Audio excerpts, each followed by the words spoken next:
وعلیکم السلام ورحمت الله وبرکاته. استاد ته پوس چې کوم کړی دی انو د دې جواب لږ تفصیل طلب دی. لومبنۍ خبره ده چې کوم یو مریض په رمضان کې روزي او خوړی او بیا وفات شو، نو که دته صحت ملاو شوی او دته د روزو قضا نیسلو موقع پلاس راغلی وي او د روزي نه نیسلی، نو د دې کس خو به فدیه ورکول شي. او کنه خدای مکه یو سړی داسې دی چې هغه رمضان سروجي اونې سلی او بیا بیمار شو، بیمار وو او هغه ته صحت ملاو نشو، مقور ته ملاو نشو د روزو د قضا، نو په داسې مریض باندې فدیه نشته، په داسې مړي د طرف نه فدیه نشته. یو خبره. دویمه خبره دا چې تاسو د کفاره ټکه استعمال کو، نو کفاره جدا سیز دی، فدیه جدا سیز دی.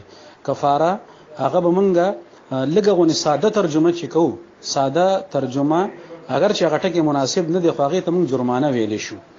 هغه د جرم په بدله کې راځي. یو سړی دی روغ موټ صحت اومده او اس عذر ورته نشته او د روزه سٹارټ کړه، شروع کړه او بیا چې کوم دین روزه او خوړه، نو په د باندې قضا اومده او کفاره اومده. نو دا کفاره 2 میاشتې روزي دي. دا د مریض د پارني، مریض خو د خدای د غاړې معذور دی، نو هغه باندې جرمانه نه وي، هغه باندې کفاره نه وي، هغه باندې صرف فدیه وي. درېمه خبره، فدیه دا 2 کیلو غنم دي او سکال د مانیری پایان د مانیری بالا علماو هغه دا ویلي دي چې د 2 کیلو غنم ریټ 80 روپۍ دی، نو د یوې روزي 80 روپۍ راځي. دغه شانتي د یو موز 80 روپۍ راځي. خو دوره خبره ده چې د منځونو فدیه ورکوي، انو بیا به تاسو د یوې ورځې 6 منځونه حسابوي. 5 منځونه فرض دي او وتر چونکه واجب دی په حکم د فرضو کې دی، دا یو مستقل منځ دی. نو د منځونو فدیه هغه به د یوې ورځې چې لګوي، انو د 6 منځونو 12 کیلو، نو د 80 روپو فدیه په حساب باندې به تاسو ولا یا حساب وکړي.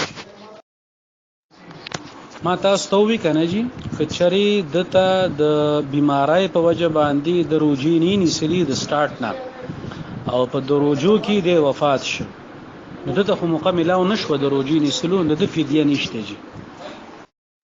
بالکل جی، چې د کوم روزو نیسلو دته مکمل او د نیدي نیسلی داغي خود د ګناګار دی، انداغي به تاسو فدیه ورکوي. 2 کیلو د یوې روزي غنم یا داغي قیمت. وعلیکم السلام ورحمت الله وبرکاته. دا یو څو سيزونه ذهن کې کېدی کنه جی. یو صدقه فطر دا چې موږ ته سرسایه وایو، یو فدیه ده، یو موږ قسم کې وایو چې قسم څوک مات کی نو 10 مسکینان به مړی، یو مسکین له وسوره ورکي، نو د دې درې وانه مقدار یو ده او هغه 2 کیلو غنم دي. نو که یو سړی روزه نشي نیسله، نه فی الحال او نه په آینده زمانہ کې د هغه نه د روزي توقع شته، دا صحت کې کمزور یا بیمار دی، هغه به د یوې روزي په سر باندې 2 کیلو فدیه غنم ورکي. خودی کې دا یو خبره د لحاظ قابل ده، هغه دا چې تر څو پورې رمضان المبارک نی شروع شوه، نو یو مریض د رمضان المبارک فدیه نشي ورکولې، که چا ورکړي فدیه نه به صدقې. چې کله نه د رمضان المبارک اعلان وشو، نو په د باندې رمضان روزي فرض شوي، د روزي نشي نیسره، اوس به فدیه ورکړي. بیا هغه فدیه د پړمبي رمضانم ټول روزي ورکول شي او په میاس کې عمر کول شي، په اخره کې عمر کول شي. السلام علیکم ورحمت الله وبرکاته. ليله القدر د اکثر محدثین او د اکثر علماو په نسبت باندې ليله القدر د رمضان المبارک په اخیری 10 کې ده او راجح قول دا دی، او یو قول پکې دا دی چې نه پورا رمضان کې ده، یو قول دا دی چې نه پورا کال کې ده. خو دغه صرف اقوال دي او راجح قول دا دی چې دا صرف او صرف د رمضان المبارک په اخیری 10 کې ده. او دلیل په دې باندې د بخاری شریف روایت ته چې حضور فرمایل چې تاسو د رمضان المبارک په اخیری لسو کې او بیا خاص کر پتاقو کې تلاش کوئ. وعلیکم السلام ورحمت الله وبرکاته. که امام یا حافظ قرآن هغه د بیماری د وجنه په اولاړه تراوی نشي ورکوله او په ناسته باندې تراوی ورکي، نو شاته مقتدیانو داغه پسې اقتدا صحیح کیږي او کنه صحیح کیږي. دا سوال د یو ملګری نو په دې باندې ځان خپوي کوي چې یو سړی په ناست موس کوي د هغه دوه طریقې دي. یو طریقه دا ده چې د قیام نشي کوله د اولاړ نشي کوله نو د په ناست موس کوي خو لیکن د رکوع او سجده په خپل اصل صورتحال باندې کول شي. نو د دې لپاره حکم داده چې د قیام نه کوي د قراءت په ناسته باندې او کی چې د رکوع وخراشي نو د ادریږي رکوع دی او کی سما او بیا دې سما سجده او کی. نو که داسې قسمه صورتحال نو داسې امام پسې اقتدا صحیح ده او کنا امام غریب داسې ده چې هغه نو لاړه کول شي او رکوع او سجده په اشاره باندې کوي یعنی صحیح طریقې سره رکوع او سجده نشي کولای نو بیا داسې امام پسې اقتدا نه ده صحیح نه په فرضو کې نه په نفلو کې نه په تراویح وغیرہ کې. وعلیکم السلام ورحمت الله وبرکاتہ. مخکې جی ویل شوی دی د غنو ملګرو د سوالونو په جواب کې چې دروجي بندولو دروجي کلاولو تعلق اذان سره نه دی. دا زمونږ عام په عرف کې مسله ده چې مونږه روجي بندول او کلاول عرف د اذان سره ګرځول دي حالانکه ردی تعلق ټیم سره دی چې ټیم پوره شو نو روجه بندول ضروری دي کبانګ ویلې او کني ویلې کټیم پوره نه دی او نو روجه بندول ضروری نه دي اگر که بانګ سوک وي یا بانګ سوک نه وي نو د دې بانګ دا خبره دا زمونږه په اصطلاح کې ډیره چلیږي ولیکن د روجي اصل تعلق ټیم سره دی. خجی نو ټیم خیال ساتي کوشش کوي چې کم ځای کیي د هغه ځای د مستند علماء کرامو چې کوم د سحری او د افطار نقشې تیاری کړې دي هغه نقشې را پیدا کړي نو سحری دا غینه 15 منټه 10 منټه احتیاطاً مخ کې بندوي. دا کال کې زمونږه ماتي ګوډي روجي دي او دیرش انا هغه ها په شک شوبه باندې نیسو کله بانګ وي کله نه وي نو غینه 10 منټه مخ کې روجه بندوي چې کوم د افطارای ټیم دی نو 2-3 منټه وروسته خیر د روجه ماتوي نو دا به بغیر د شک او د شبهه کیږي. وعلیکم السلام ورحمت الله وبرکاتہ. په نهر کې د لامبلو په دوران کې چې کله بنده لامبو وي نو که په خله باندې او به تیر شوي نو دې سره خروج ماته ده او که په پوزه باندې او به تیر شوي د حلق کې محسوس هم کړي انا په دې سره روجه ماتيږي او که قصدنی کړي نو بیا خو مثلا نور ډیره زیاته سخته ده روجه ماته ده کفاره په راځي.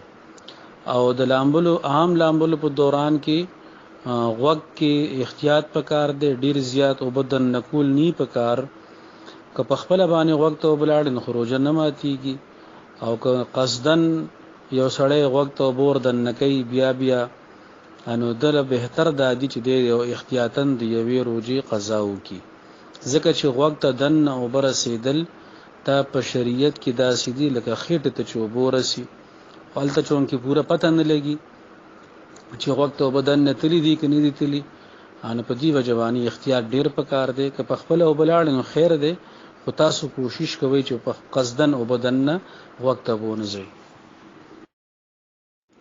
وعلیکم السلام ورحمت الله وبرکاتہ. دروجی په حالت کې پسترګه کې دوايي اچول سره روزه نه ماتيږي اگر که د دوايي هغه ذائقه ته هغه خوان د خپل مرای کې محسوس ولې نکی خود سترګي کې دوايي اچول په وجه روزه نه ماتيږي او غوږ او پوزه کې دوايي اچول سره روزه ماتيږي. وعلیکم السلام ورحمت الله وبرکاتہ.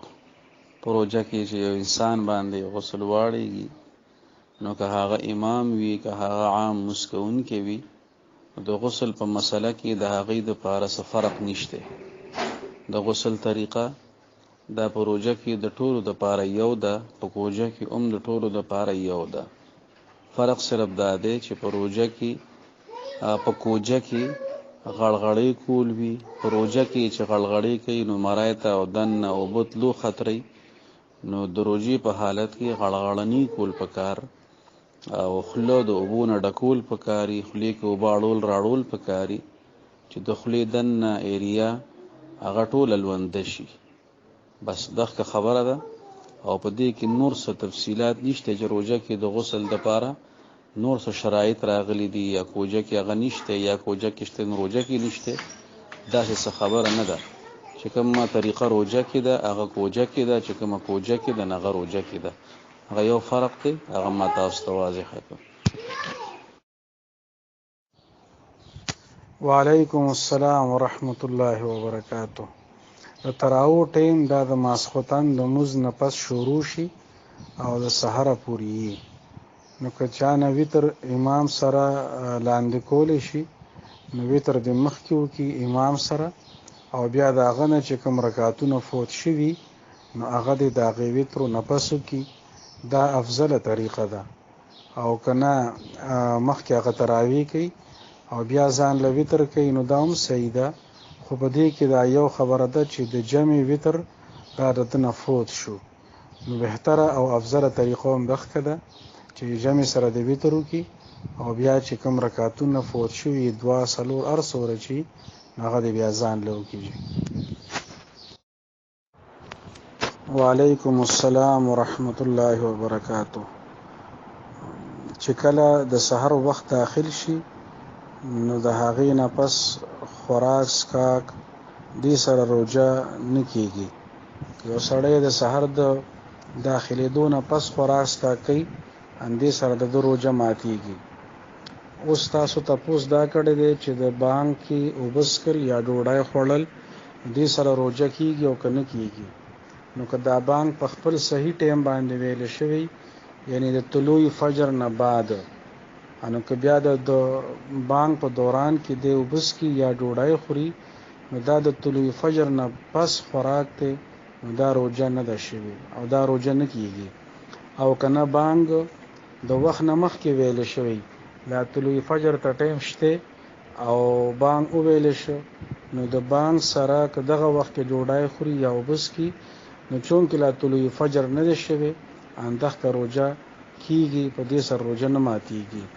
نو خلاصه دا شوه چې منګه به د بانک ته نه ګورو ټیم ته به ګورو. که ټیم داخل وي د سحر انو روژه بندول فرض دي، که ټیم نی داخل انو خوراک سکا کول شي. دا جدا خبره ده چې احتیاط دا دی چې د طلوع فجر کم ټیم دی د هغې نه 8 منټه مخکې روژه بندول پکاري. نو د خوراک سکاک په بانک کې د خوراک سکاک سره روژې ماتېدو دارومدار په بانک باندې نه دی، دا په ټیم باندې دی. جی